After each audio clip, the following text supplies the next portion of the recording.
Bonjour mes chers étudiants, j'espère que vous allez bien. Bienvenue dans cette nouvelle leçon de grammaire dans laquelle nous allons voir la proposition subordonnée relative. Alors vous êtes prêts? C'est parti! Alors pour commencer, qu'est-ce qu'une proposition? Mais avant de répondre à cette question, expliquons c'est quoi une phrase tout d'abord. Alors une phrase peut être simple. Quand est-ce qu'on parle d'une phrase simple? Lorsqu'elle contient un seul verbe conjugué. Par exemple, le chat dort sur le canapé. Dort, c'est un verbe. Donc cette phrase-là contient un seul verbe conjugué. C'est bon? Elle est équivalente à une proposition. C'est-à-dire, une phrase simple, c'est une proposition. C'est une proposition indépendante. Voilà. Parfait. Nous avons aussi la phrase composée. C'est quoi? Quelle est la différence entre une phrase simple et une phrase composée? Bon, la phrase composée est une phrase qui contient au moins deux propositions. Donc, la phrase simple contient une seule proposition. Une seule proposition. La phrase composée contient au moins deux propositions. Ces deux propositions, prenons un exemple. Alors, le chat dort sur le canapé. Voici la première proposition. Le chien joue dans le jardin. Deuxième proposition. Alors là, pour relier ces deux propositions, pour avoir une seule phrase, donc on va faire appel à la coordination. On va utiliser une conjonction de coordination. Et le chat dort sur le canapé et le chien joue dans le jardin. C'est bon? Donc la relation grammaticale qui se trouve entre ces deux propositions, c'est une relation de coordination. Ici, la coordination exprime quoi? Exprime la simultanéité ou l'addition. C'est bon? Parfait. Lorsque deux propositions sont coordonnées ou lorsqu'elles sont reliées par une conjonction de coordination, on dit que les deux propositions sont indépendantes. Il n'y a pas de relation de cause et de conséquence. C'est-à-dire quoi? La première proposition n'a pas besoin de la deuxième pour avoir un sens. La même chose pour la deuxième proposition. Donc le chien joue dans le jardin, donc n'a pas besoin de la première proposition pour avoir un sens. C'est bon? Parfait. Alors, il existe en effet une deuxième façon de relier deux propositions pour en faire une phrase composée. La juxtaposition. D'accord? C'est-à-dire l'utilisation d'un signe de ponctuation. D'accord? Donc après avoir vu la première méthode pour relier deux phrases, ou plutôt deux propositions, à savoir la coordination, on emploie les conjonctions de coordination, mais, ou, et, donc, or, ni, car. La deuxième façon, on fait appel à la juxtaposition. D'accord? Le chat dort sur le canapé, le chien joue dans le jardin. Ici, la relation grammaticale qui se trouve entre les deux propositions, c'est une relation de juxtaposition. On dit que les propositions sont juxtaposées. D'accord? La première proposition indépendante de la deuxième. Et la même chose pour la deuxième proposition. Alors, j'ai oublié de définir la proposition. C'est quoi une proposition? Eh bien, une proposition, c'est un groupe de mots organisés autour d'un verbe conjugué. C'est bon? Voilà. Parfait. On arrive à la phrase complexe. Bon, la phrase simple, c'est une phrase qui contient une seule proposition. C'est bon. La phrase composée est une phrase qui contient au moins deux propositions juxtaposées ou liées entre elles par une conjonction de coordination comme mais, ou, et, donc, or, ni, car. D'accord? La phrase complexe contient une proposition principale et une proposition subordonnée. Donc la proposition subordonnée dépend de la principale et ne peut pas constituer une phrase à elle seule. D'accord? La subordonnée peut être introduite soit par une conjonction de subordination, d'accord, comme que, quand, etc., ou un pronom relatif, comme qui, que, ou, dont, lequel et ses variantes. C'est bon? Parfait. Prenons le même exemple. Alors, le chat dort sur le canapé. Ça, c'est la proposition principale. Et tandis que le chien joue dans le jardin, donc cette partie-là de la phrase est introduite par tandis que, la conjonction tandis que, ce qui est en fait une subordonnée circonstancielle qui exprime la simultanéité entre les actions du chat et du chien. C'est bon? Parfait. En français, en fait, il existe trois types de propositions subordonnées. La subordonnée complétive, qui complète le sens d'un verbe et sont introduites par des conjonctions comme que ou si. Voilà. La subordonnée relative, en fait, cette subordonnée, elle précise ou qualifie un nom appelé antécédent et sont introduites normalement par des pronoms relatifs comme qui, que, où, dont, lequel, etc. C'est bon? Donc la dernière subordonnée, c'est la subordonnée circonstancielle. Alors, elle indique les circonstances de l'action. Temps, cause, conséquence, but, comparaison, condition, concession. Voilà. C'est bon? Dans cette vidéo, nous allons explorer la proposition subordonnée relative.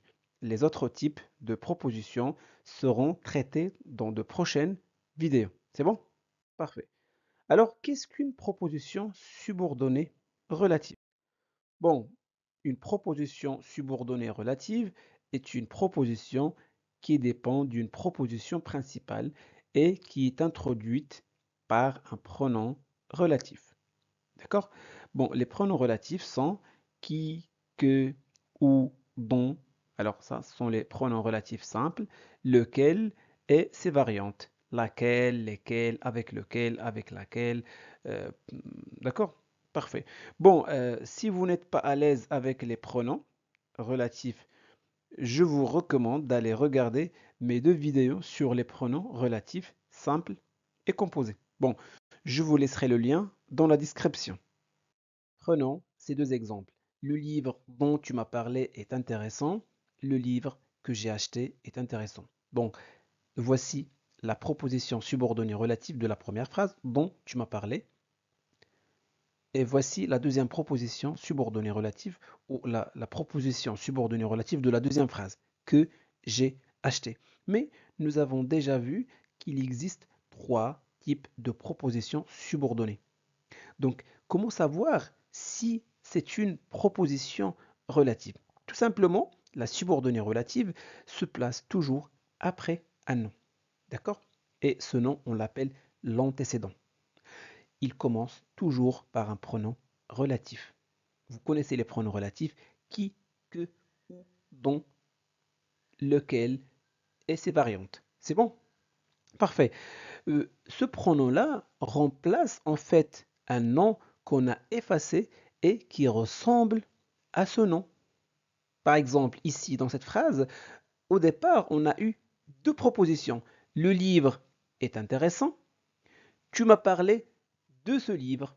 Et de ce livre, c'est un complément d'objet indirect introduit par deux. Donc on l'a supprimé pour éviter la répétition et on l'a remplacé par le pronom relatif dont pour avoir une euh, phrase complexe. Donc, on va voir ça en détail. Là, maintenant, je vais vous montrer comment former une subordonnée relative. Prenons les deux propositions. Donc, le gâteau est délicieux, c'est une proposition parce que c'est quoi une proposition? C'est un groupe de mots organisés autour d'un verbe conjugué. D'accord. Voilà, pour connecter ces deux propositions, pour avoir une seule phrase complexe, donc on doit tout d'abord chercher le mot qui se répète. Le gâteau, un gâteau. Donc pour éviter bien sûr la répétition. Donc j'ai fait un gâteau. Donc j'ai fait quoi? La réponse, un gâteau. Un gâteau, c'est un complément d'objet indirect. Pardon. C'est un COD. Donc quel est le pronom relatif simple qui permet de remplacer un COD? Eh bien, je transcris tout d'abord la principale. Le gâteau est délicieux. Donc ici, on va remplacer le COD par le pronom que et j'écris le reste de la phrase. J'ai fait. Donc le gâteau que j'ai fait est délicieux. Donc, vous voyez, donc j'ai inséré la subordonnée à l'intérieur de la principale. Vous voyez, donc le gâteau que j'ai fait est délicieux. Vous voyez, donc la proposition subordonnée relative est placée après un nom, après l'antécédent. Parfait. Prenons un deuxième exemple. Le film est captivant.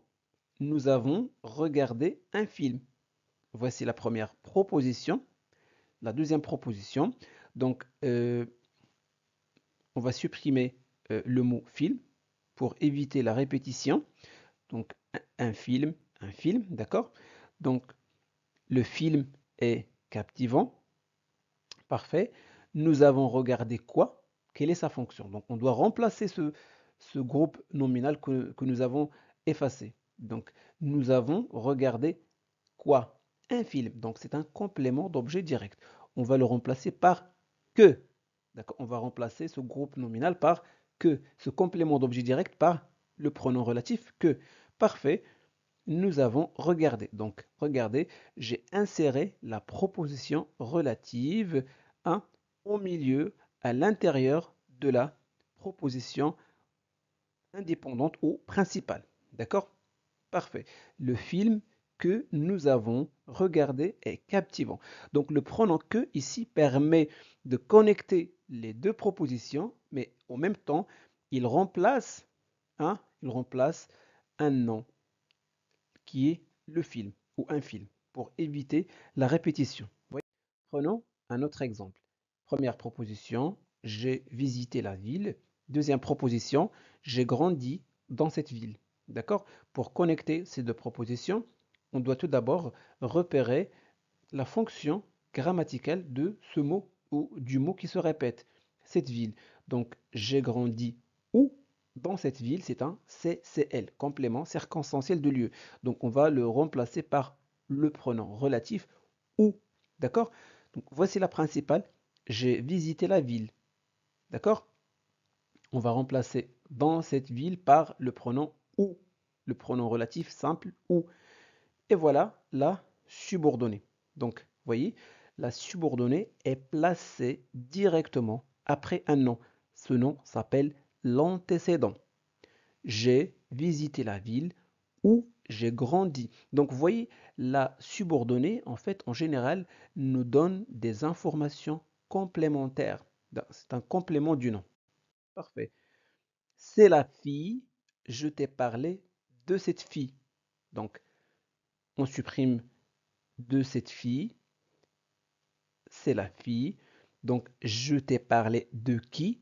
Alors ici, de cette fille. Donc, de cette fille, c'est un COI. C'est un complément d'objet indirect introduit par la préposition de. Et dans ce cas-là, on va le remplacer par le pronom relatif simple dont.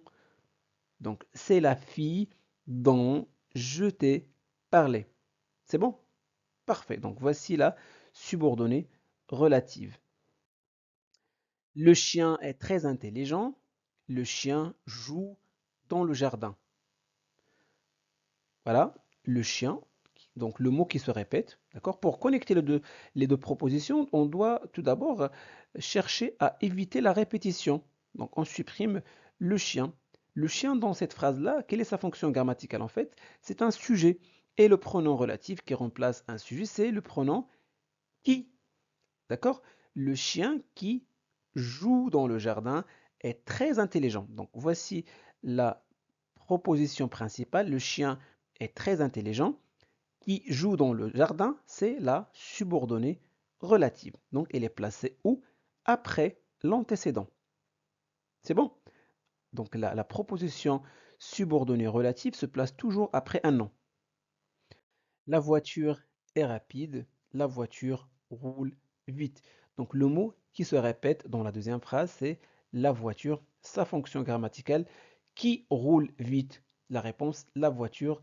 La réponse à qui nous donne le sujet. Donc ici, nous avons la voiture, c'est un sujet de la phrase. Donc le pronom relatif simple qui remplace un sujet, c'est le pronom qui. Donc la voiture qui roule vite et rapide. La voiture est rapide, c'est la proposition principale qui roule vite et la proposition subordonnée relative. Donc voilà pour aujourd'hui. J'espère que cette vidéo vous a plu. Si c'est le cas, faites-le savoir en laissant un petit j'aime. Vous pouvez partager cette vidéo avec vos amis pour les aider à progresser en français. Et n'oubliez surtout pas de vous abonner à notre chaîne Classe de français pour ne pas manquer nos prochaines vidéos. Merci de votre confiance. À très bientôt.